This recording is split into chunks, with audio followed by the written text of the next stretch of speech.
It's gonna make a difference for sure. We got some great pickups. Honestly, I've been watching some of them that I don't know, especially the ones we drafted. I don't really know their game. I've been watching their individual workouts, and but the players we trade for, they're amazing players, amazing defenders, and I think they're gonna help us in a lot of ways.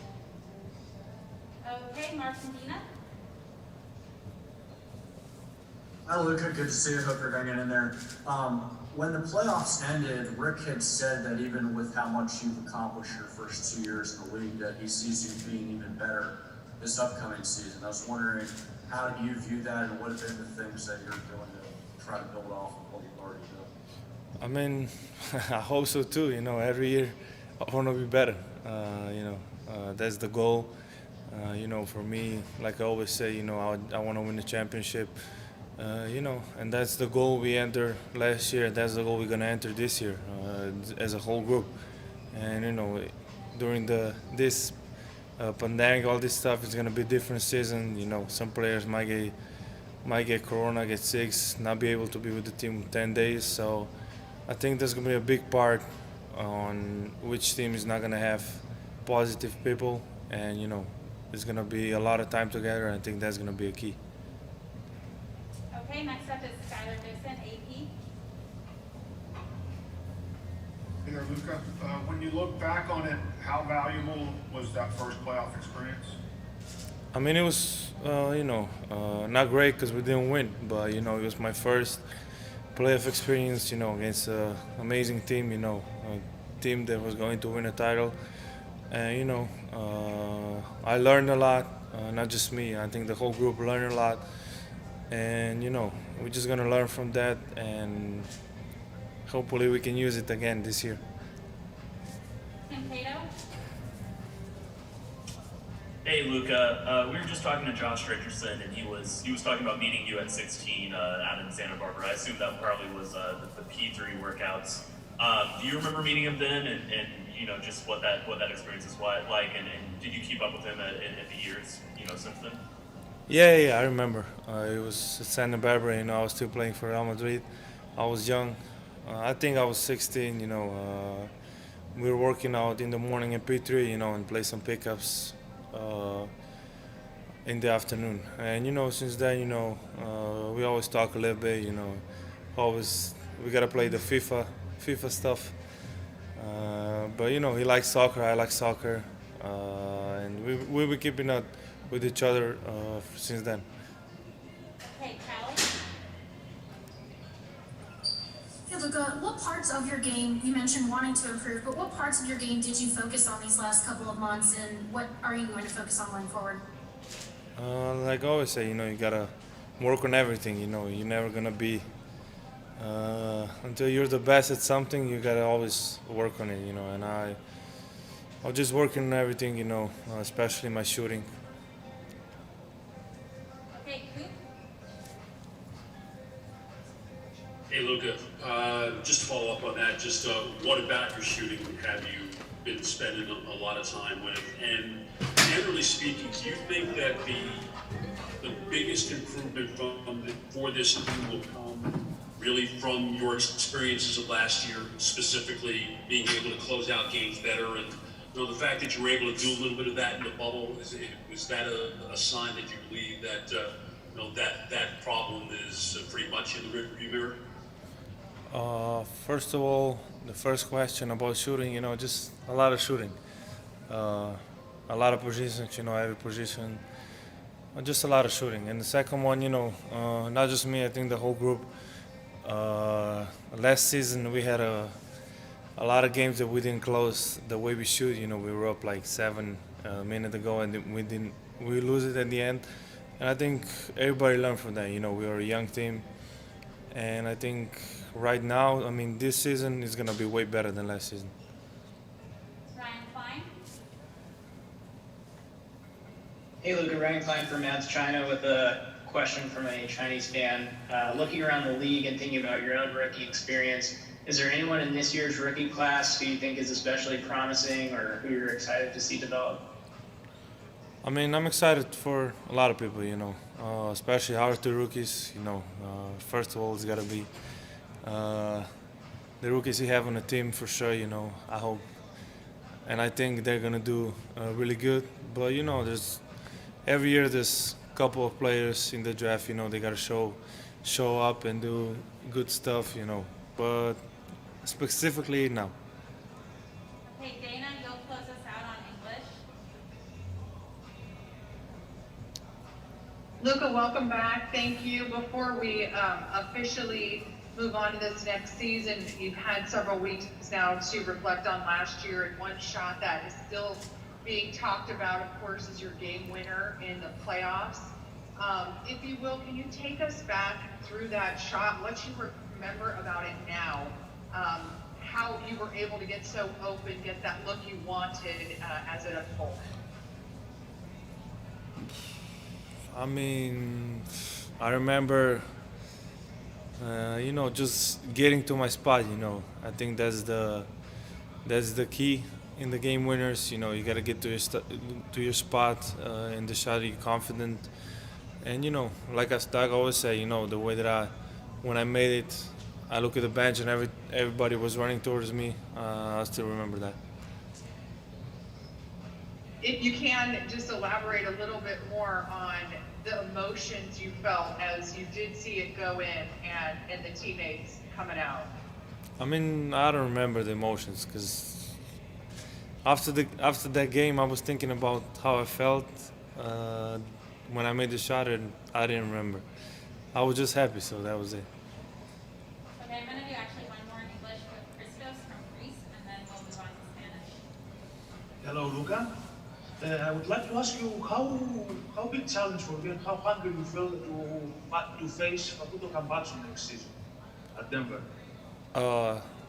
I'm not happy because he's an amazing player, but no, I'm kidding. I'm happy for him to be here. He deserves it, but I'm gonna cheer for him every game, just not against us. Because he's a pain in the ass on the defense. So I'm sorry the expression, but I'm really happy that he's here. We're 3 for 3 on that expression with today's media session, so it's all good. I forgot how to do interviews. All right, we're going to switch to Spanish. You still remember how to speak Spanish. Leve. Eric, go ahead. Hola, ¿qué tal, Luka, para Telemundo? ¿Qué aprendiste de la temporada pasada de los playoffs? ¿Qué te dejaron esos playoffs que crees que los puede ayudar tanto a ti individualmente como a tu equipo en cara a lo que va a ser el 2020-21? Bueno, lo que aprendí es que va a ser una guerra cada partido, ¿no?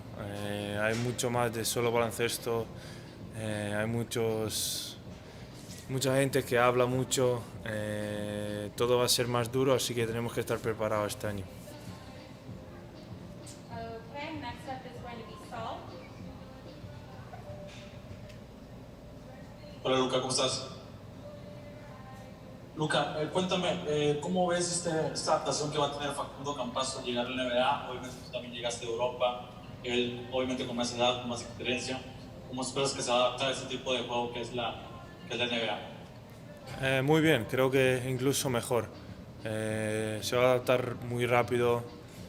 Quizá va a necesitar unos partidos, pero yo creo que se va a adaptar muy rápido y que no tendrá ningún problema. Manolo? Luka, desde Puerto Rico, desde el 2019 cuando debutaste, 2020, año histórico, pero ya hemos hablado de lo que fue tu carrera. Háblame un poco sobre lo que para ti ha sido lo que viene siendo JJ Barea en el rol que regresa por el año número 15, en el rol para estar como mentor en el banco. Un dirigente estando con ustedes en la cancha y también en el banco. Háblame un poquito sobre eso. Bueno, yo no solo veo como el mentor en la banda. Yo creo que puede jugar, nos va a dar mucho cuando va a tener oportunidad. Yo sigo viéndole como que puede darnos mucho dentro de la cancha y bueno, fuera de cancha siempre me da consejos a todos. Creo que es algo importante que tengamos un tipo así. Okay, our last one in Spanish will be with Gerardo. Saludos, Luka. Qué bueno verte, saludable. ¿Nos puedes describir un poco tus pensamientos sobre James Johnson, el black belt en MMA? ¿Crees que ahora va a haber un poquito más de enforcement para protegerte a ti en la pintura? Y sabemos que tu artista favorito es el Conejo Malo. Si nos puedes decir su álbum nuevo del 1 al 10, ¿cuál es tu rating? Bueno, de James Johnson, he oído mucho, he hablado con, me han dicho que es un tipo fenómeno, y no solo por eso, creo que nos puede dar mucho en ataque también, de la manera que juega. Recuerdo un partido cuando jugamos contra Miami, le sufrimos mucho en mi primer año, así que nos va a ayudar muchísimo. Y el álbum, pues todavía no he escuchado mucho, todas las canciones, así que te diré en la próxima entrevista.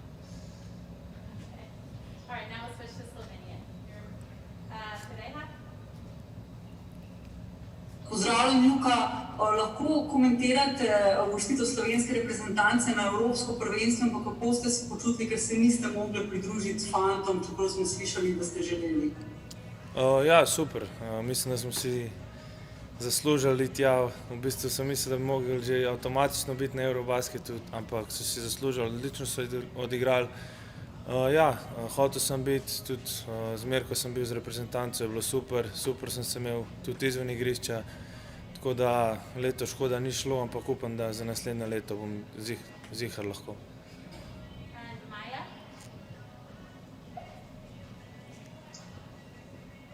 Živijo, Luka, lep pozdrav iz Slovenije. Užitek vas je gledati, še vedno kako zelo uživate na igrišču. Rada bi vas vprašala, kaj vas po 2 sezonah v Ligi NBA najbolj navdušuje in kaj dobrega ste pripravili za 3. sezono? Kar me najbolj navdušuje, je to, da lahko spet začnem igrati tekme po dolgem cajtu. Ampak mislim, veliko stvari, no. Za mene je samo igranje košarke je super. Za novo sezono pa upam, upam, da bom lahko še boljši kot prejšnjo.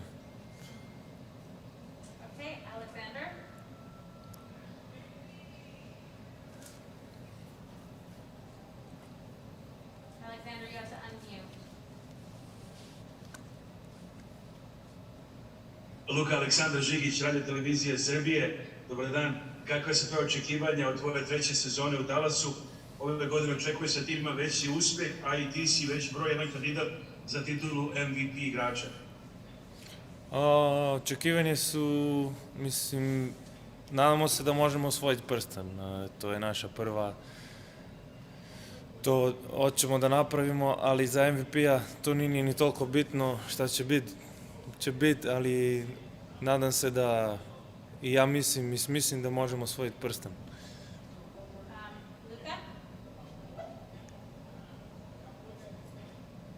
Luka Šetin Arena, koliko ste po koncu sezone dejansko razmišljali o minuli sezoni in porazu proti Clippersom, kako ste se pripravili v Ljubljani in kaj storite, da greste še korak više, stopničko više v tej sezoni?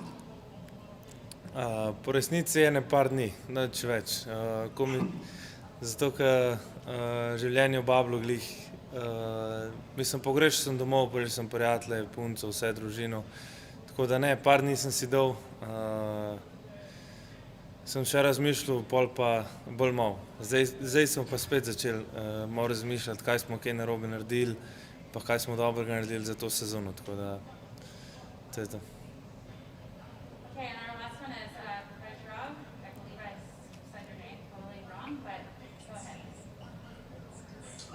Luka, vaši klipovi sa Bobanom Marjanovićem uveseljavaju sve na Balkanu. Da li biste ga tradovali za Nikolu Jokića